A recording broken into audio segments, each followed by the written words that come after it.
Bonjour et bienvenue dans le Fil d'Actu, l'émission qui donne du sens à l'information. On le sait, la drogue est un fléau qui tue chaque année des milliers de personnes.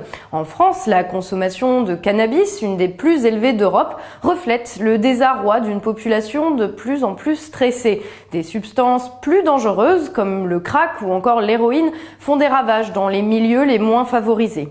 Et les trafics gérés par des mafias génèrent leur lot de règlements de compte. Les 2 jeunes tués hier s'ajoutent à la longue liste des victimes de la guerre des bandes à Marseille. Une vingtaine de morts en 1 an, la plupart à peine majeurs. Eh bien, bonne nouvelle, à partir de l'an prochain, le trafic de drogue sera intégré au calcul de la richesse nationale et contribuera donc à la croissance de notre pays.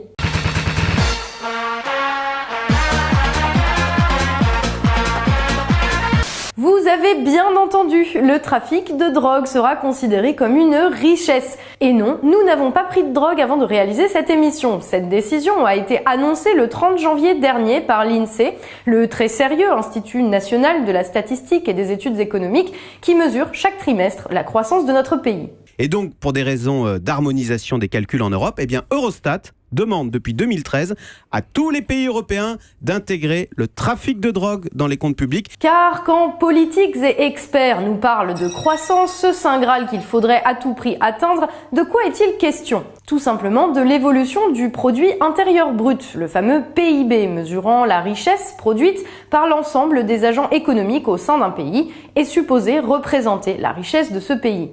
Un indicateur toutefois révélateur d'une curieuse conception de la richesse. Déjà parce qu'il ne prend pas du tout en compte le partage de cette richesse, mais également parce qu'il inclut toutes les activités tarifées sans considération pour leur impact positif ou négatif. Par exemple, si vous avez un accident de voiture, vos frais hospitaliers, voire vos frais d'obsèques, ou si vous avez de la chance, le rachat d'une voiture avec l'argent de l'assurance contribue au PIB français. A l'inverse, si demain vous décidez de réparer votre chasse d'eau tout seul, en regardant un tuto sur internet et sans faire appel à un professionnel, la croissance s'en retrouvera négativement impactée.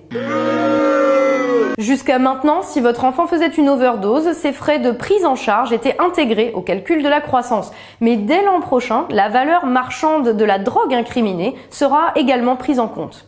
Une décision qui montre toute l'absurdité des indicateurs économiques que l'on nous rabâche à longueur de journaux télévisés. Selon l'INSEE, le PIB a diminué de 0,2%. C'est le PIB. Le PIB britannique a dépassé celui de la France en 2014. La France décroche. Le décrochage demeure. Le décrochage demeure. C'est inacceptable. D'où l'importance de faire ces fameuses réformes d'un État plus maigre et plus efficace et d'un marché du travail plus fluide qui favorise l'entreprise. Ça n'est pas pour embêter les gens, mais c'est bien pour éviter de décrocher. D'un point de vue purement comptable, étant donné la définition du produit intérieur brut, cette décision, fruit d'une recommandation de l'Institut européen de statistique Eurostat, fait sens. Le trafic de drogue génère de l'argent, des revenus, de la consommation.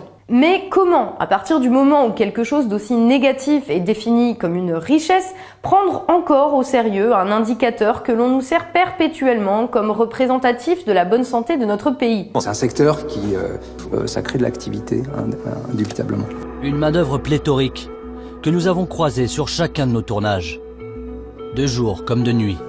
En tant que professionnel, on ne peut que saluer la décision de l'INSEE. On fait ça pour l'économie française, voilà. Vive le PIB. Vive le PIB.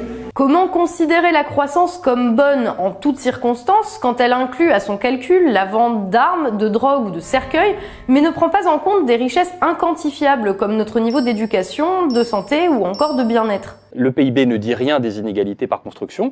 La seule chose qu'on arrive à faire avec le PIB, c'est on le divise par le nombre d'habitants, ça donne le PIB par habitant, ça ne donne aucune indication sur la répartition de la richesse économique au sein d'un pays. Donc le PIB est aveugle aux inégalités sociales, donc il est totalement aveugle à la plus grave crise économique depuis 30 ans, qui est la crise des inégalités, et il est totalement aveugle sur la question des crises écologiques, puisqu'il ne mesure absolument rien qui relève des écosystèmes, de la biodiversité, du climat. Bien sûr, ce nouveau mode de calcul ne changera nullement la politique de notre pays face au problème de drogue, mais il montre toute l'absurdité des indicateurs économiques actuels et l'hypocrisie de dirigeants présentant la croissance comme l'alpha et l'oméga de leur politique. Toute croissance est-elle bonne? Visiblement non. Peut-être serait-il temps de réfléchir à d'autres manières de mesurer la richesse d'un pays, car à part pour les dealers, croissance ne rime pas mécaniquement avec bonheur. Voilà, le fil d'actu, c'est fini pour aujourd'hui. Merci d'avoir été avec nous. Vous pouvez bien sûr partager cette vidéo autour de vous si elle vous a plu et soutenir notre travail via notre page Tipeee. On se retrouve très bientôt dans un nouveau numéro du fil d'actu, l'émission qui donne du sens à l'information.